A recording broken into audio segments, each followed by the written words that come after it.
Dans la Rome antique, les élus du peuple avaient la tâche de défendre les droits et intérêts des plébéiens, la classe populaire, contre les patriciens, la classe privilégiée. L'élu, c'était le tribun. Pour exercer son office, qui était aussi celui d'un juge, il devait se tenir à disposition du public. Bel exemple d'une administration accessible. Et pour être vu et entendu, il se tenait sur des bancs, des sièges élevés, en latin tribuna. Oui, tribuna, c'est l'origine du mot tribune, la tribune sur laquelle se tient aujourd'hui le public lors de concerts ou de matchs de foot. Par l'italien, le mot est arrivé en France, puis en Allemagne au XVIIe siècle. Quand, assis sur sa tribuna, le tribun romain exerçait son office de juge, c'était un tribunal, un tribunal. Encore de nos jours, les juges se tiennent la plupart du temps dans une position élevée, comme jadis le tribun sur sa tribuna lors du tribunal. Tribunal,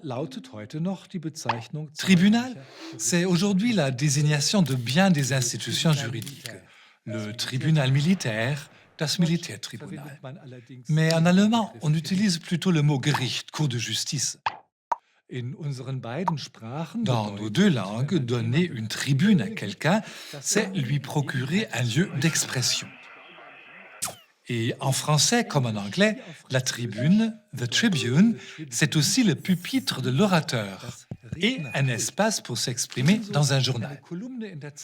D'où le nom de certains journaux, comme le International Herald Tribune.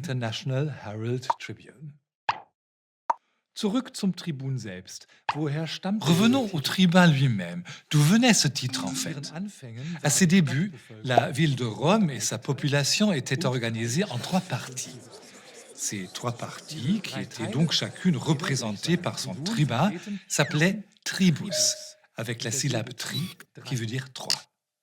Vous y entendez déjà un mot français, mais aussi anglais, tribus.